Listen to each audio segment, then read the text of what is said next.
Hi hello ನಮಸ್ತೆ ಎಲ್ಲರಿಗೂ ಸ್ವಾಗತ ಮತ್ತೊಮ್ಮೆ ನಮ್ಮ ಚಾನಲ್ಗೆ. ಇವಾಗ ನೀವು ನೋಡ್ತಿರೋ ಹಾಗೆ ಗರಿ ಗರಿಯಾದಂಥ ಬಾಯಲ್ಲಿಟ್ಟರೆ ಕರಗುವಂಥ ಕೋಡ್ಬಳೆ ಯಾವ ರೀತಿ ಮಾಡೋದಂತ ತೋರಿಸ್ತಿದ್ದೀನಿ ಇವತ್ತು. ತುಂಬಾ ಸುಲಭವಾಗಿ ನೀವು ಮನೆಯಲ್ಲೇ ಇರುವಂಥ ಸಾಮಗ್ರಿಗಳನ್ನ ಬಳಸ್ಕೊಂಡು ಇದನ್ನು ದಿಢೀರಾಗಿ ನೀವು ಮಾಡ್ಕೊಂಡ್ಬಿಡ್ಬೋದು. ಬನ್ನಿ ಆಗಿದ್ದರೆ ಇದನ್ನು ಯಾವ ರೀತಿ ಮಾಡೋದಂತ ನೋಡೋಣ.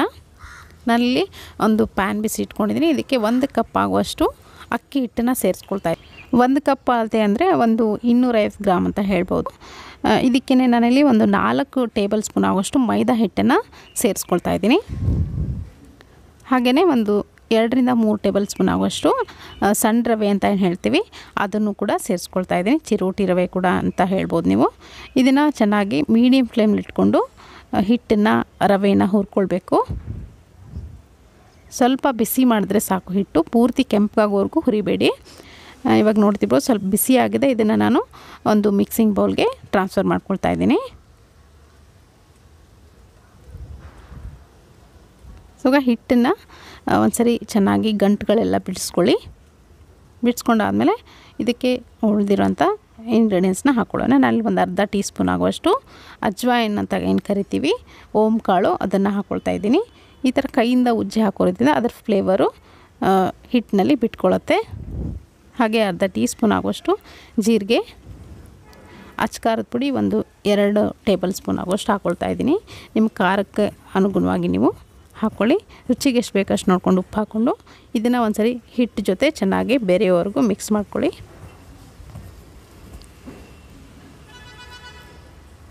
ಸೊ ಇವಾಗ ಇದಕ್ಕೆ ಇಂಗು ಕೂಡ ಹಾಕ್ಕೊಳ್ತಾ ಇದ್ದೀನಿ. ಇಂಗು ಹಾಕೋದ್ರಿಂದ ತುಂಬ ಗರಿ ಗರಿಯಾಗಿ ಬರುತ್ತೆ, ಹಾಗೆ ಟೇಸ್ಟ್ ಕೂಡ ಚೆನ್ನಾಗಿರುತ್ತೆ. ಇವಾಗ ಮತ್ತೊಂದು ಮಿಕ್ಸರ್ ಜಾರ್ನಲ್ಲಿ ನಾನು ಇದಕ್ಕೆ ಮಸಾಲೆ ರೆಡಿ ಮಾಡ್ಕೊಳ್ತೀನಿ. ಒಂದು 1/4 ಕಪ್ ಆಗುವಷ್ಟು ಕಡಲೆ ಹಾಕ್ಕೊಂಡಿದ್ದೀನಿ, ಅಂದರೆ ಹುರ್ಗಡಲೆ. 1/4 ಕಪ್ ಆಗುವಷ್ಟು ಕರಿಬೇವಿನ ಸೊಪ್ಪು, ಹಾಗೆ 1/4 ಕಪ್ಪು ಕೊಬ್ಬರಿ ಹಾಕ್ಕೊಳ್ತಾ ಇದ್ದೀನಿ. ನೀವು ಒಣ ಕೊಬ್ಬರಿ ಕೂಡ ಬಳಸ್ಬೋದು. ನೀವು ಅಚ್ಕಾರದ ಪುಡಿ ಹಿಟ್ಟಿನಲ್ಲಿ ಕಲಸಿಲ್ಲ ಅಂದರೆ ಇದಕ್ಕೆ ಒಣಮೆಣಸಿನ್ಕಾಯಿನ ನೀವು ಸೇರಿಸ್ಕೊಳ್ಬೋದು. ನಾನಲ್ಲಿ ಹಿಟ್ಟಿನಲ್ಲಿ ಅಚ್ಕಾರದ ಪುಡಿ ಹಾಕಿರೋದ್ರಿಂದ ಒಣಮೆಣಸಿನ್ಕಾಯಿ ಸೇರಿಸ್ಕೊಂಡು ರುಬ್ತಿಲ್ಲ. ಇವಾಗ ನುಣ್ಣಗೆ ಈ ಥರ ರುಬ್ಕೊಂಡು ಬಂದಿದ್ದೀನಿ. ಈ ಮಸಾಲೆ ಏನಿದೆ ಇದನ್ನು ಕೂಡ ಹಿಟ್ಟಿನಲ್ಲಿ ಸೇರಿಸ್ಕೊಳ್ಳೋಣ.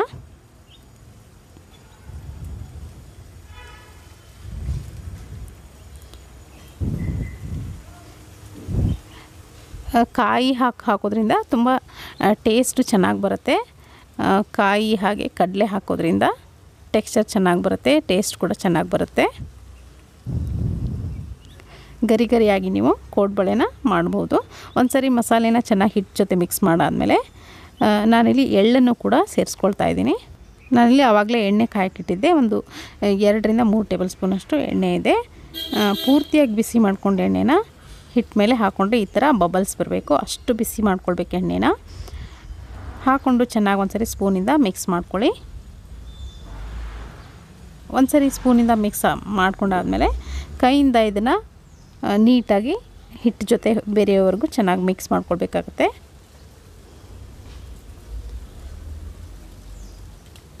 ಈ ಥರ ಉಂಡೆ ಕಟ್ಟಿದ್ರೆ ಚೆನ್ನಾಗಿ ಉಂಡೆ ಬರಬೇಕು ನಿಮಗೆ, ಅದು ರೈಟ್ ಕನ್ಸಿಸ್ಟೆನ್ಸಿ ಅಂತ.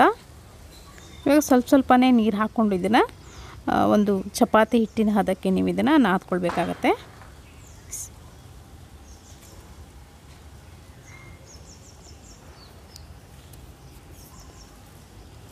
ಇವಾಗ ನೋಡ್ತಿರ್ಬೋದು ಈ ಥರ ಹಿಟ್ಟು ರೆಡಿಯಾಗಿದೆ.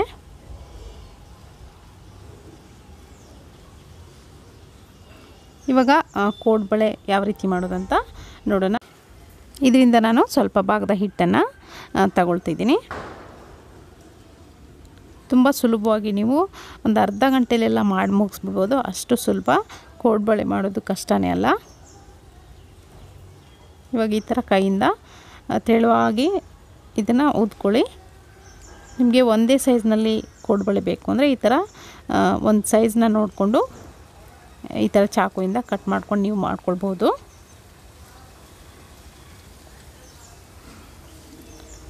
ಸೊ ಇವಾಗ ಇದನ್ನು ಚೆನ್ನಾಗಿ ನೀಟಾಗಿ ಪ್ರೆಸ್ ಮಾಡ್ಕೊಂಡು ಇದನ್ನು 2 ಎಡ್ಜಸ್ನು ಇದನ್ನು ಸೇರಿಸ್ಕೊಂಡ್ರೆ ಆಯಿತು.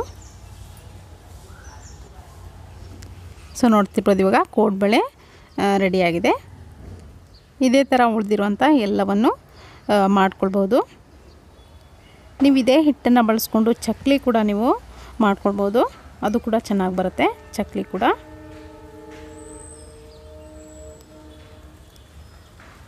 ಸೊ ಉಳಿದಿರುವಂಥ ಎಲ್ಲವನ್ನು ನಾನು ಈ ಕೋಡ್ಬಳೆ ಆಕಾರಕ್ಕೆ ಮಾಡ್ಕೊಳ್ತಿದ್ದೀನಿ.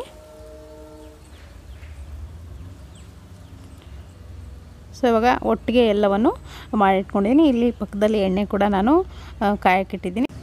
ಎಣ್ಣೆನ ಪೂರ್ತಿಯಾಗಿ ಹೈ ಫ್ಲೇಮ್ಲಿಟ್ಟು ಕಾಯಿಸ್ಕೊಂಡು ಹಾಕಬೇಡಿ. ಇದಕ್ಕೆ ಸ್ವಲ್ಪ ಕಡಿಮೆ ಎಣ್ಣೆನ ಕಾಯಿಸ್ಕೊಂಡು ನೀವು ಹಾಕ್ಕೊಳ್ಬೇಕು. ಸೊ ಇವಾಗ ನೋಡ್ತಿರ್ಬೋದು ಬಬಲ್ಸ್ ಬರ್ತಾಯಿದೆ. ಆ ಬಬಲ್ಸ್ ಎಲ್ಲ ಹೋಗಿ ತಾನಾಗೆ ಮೇಲ್ಗಡೆ ಬರೋವರೆಗೂ ಇದಕ್ಕೆ ಯಾವುದೇ ಕಾರಣಕ್ಕೂ ಸ್ಪೂನನ್ನು ಹಾಕ್ಲಿಕ್ಕೆ ಹೋಗ್ಬೇಡಿ. ಇವಾಗ ನೋಡ್ತಿರ್ಬೋದು ಚೆನ್ನಾಗಿ ಫ್ರೈ ಆಗಿದೆ. ನಿಧಾನವಾಗಿ ಇದನ್ನು ತಿರುಗಿಸ್ಕೊಂಡು ಎರಡೂ ಕಡೆನೂ ಇದನ್ನು ಫ್ರೈ ಮಾಡ್ಕೊಳ್ಳೋಣ. ಕಡಿಮೆ ಉರಿನಲ್ಲಿಟ್ಟು ಜಾಸ್ತಿ ಹೊತ್ತು ಫ್ರೈ ಮಾಡಿದ್ರೆ ತುಂಬ ಕ್ರಿಸ್ಪಿಯಾಗಿ ಬರುತ್ತೆ ಕೋಡ್ಬಳೆ. ಸ್ವಲ್ಪ ಕಲರ್ ಚೇಂಜ್ ಆಗೋವರೆಗೂ ಒಂದು ಸ್ವಲ್ಪ ಗೋಲ್ಡನ್ ಬ್ರೌನ್ ಆಗೋವರೆಗೂ ಇದನ್ನು ಫ್ರೈ ಮಾಡ್ಕೊಂಡಿದ್ದನ್ನು ತೆಗಿಬೋದು. ಇವಾಗ ನೋಡ್ತಿರ್ಬೋದು ಎಷ್ಟು ಕ್ರಿಸ್ಪಿಯಾಗಿ ಬಂದಿದೆ ಅಂತ. ಇದನ್ನು ನಾನಿವಾಗ ಒಂದು ಬೌಲ್ಗೆ ತೆಗಿತಾ ಇದ್ದೀನಿ.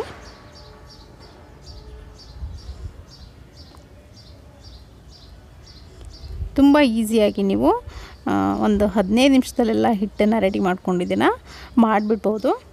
ಇದನ್ನು ನೀವು ಏರ್ ಟೈಟ್ ಕಂಟೈನರ್ಲ್ಲಿ ಹಾಕಿ ಎಷ್ಟು ದಿನ ಬೇಕಿದ್ರೂ ಇದನ್ನು ನೀವು ಸ್ಟೋರ್ ಮಾಡ್ಬೋದು.